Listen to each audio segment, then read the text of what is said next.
Okay, we're now going into Chapter 7. Chapter 7 is capacity to contract. Now this is a little bit more entertaining than other chapters. Basically, there's 5 requirements that are necessary to form a contract: offer, acceptance, consideration, legal purpose, and capacity. I believe thus far we've gone over offer and acceptance. Well, now we're going to talk about capacity. What does it mean to have capacity to enter into a contract? Well, basically, everyone has capacity to enter into a contract, so long as you're not a minor. Okay? People who are 18 years of age generally can enter into a contract. But what we're going to look at are the exceptions to the rule. Okay? Now, minors. Generally, a minor is anyone who's under the age of 18. But again, there are exceptions to the rule when we're talking about minors. Minors may typically enter into contracts for things that are necessary. Okay? Necessary, food, shelter, clothing, that sort of thing. However, one thing you want to keep in mind, generally, contracts that are set forth by minors are voidable. Remember what voidable is, right? Meaning that they may be taken away at the minor's option. And you're probably saying to yourself, well, golly gee, child, minors do stuff every day. They buy cars, they buy houses, they enter into leases, and this, that, and the other. Right. But they require a cosigner. And that cosigner is going to be liable under the contract if the minor fails to do so. So keep that in mind. Now, let's look at some of these contracts that cannot be avoided. Okay? Contracts of minors for necessities. All right? Items required for living at a reasonable standard. Well, what is required to live? Well, food, shelter, water.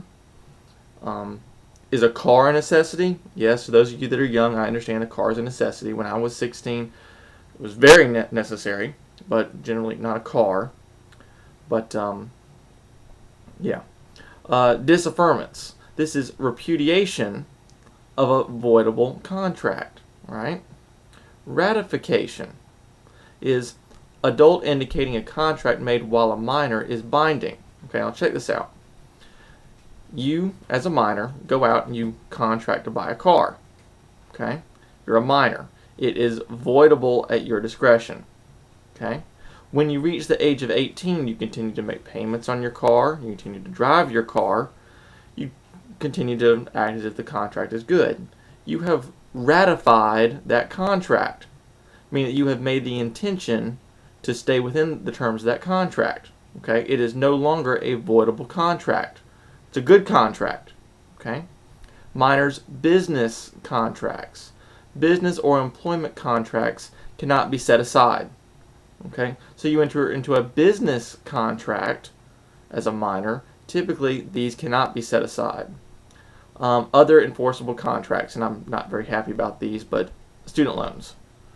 Guess what? If you take out student loans, you will pay them back. Bankruptcy, forget it. Okay? You're dying, forget it. You're going to pay student loans. I know it's horrible, but hey, I had the same thing. Medical care. If you go and see a doctor, you got to pay.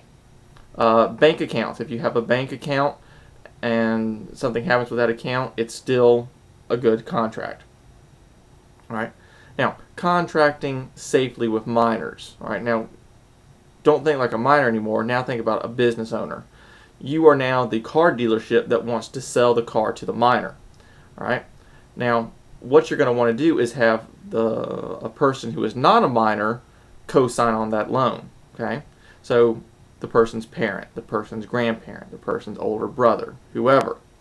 And what this is going to do is this is going to allow that person that co-signed, that will give you, the business owner, an individual to go after in the unlikely event that someone breaches the contract. Okay. Now, right along with minors and contracts, let's talk about torts briefly. Torts are a wrongdoing. Minors are liable generally for the torts they commit. Okay? If a minor beats up some kid, then they could be liable. However, keep in mind the parent might also be vicariously liable for the actions of that minor child. It's just going to depend on the situation. Now, this is probably the big question you were all asking. What happens when a minor misrepresents their age? Guess what? The business person is still going to be SOL, for lack of a better term. Okay?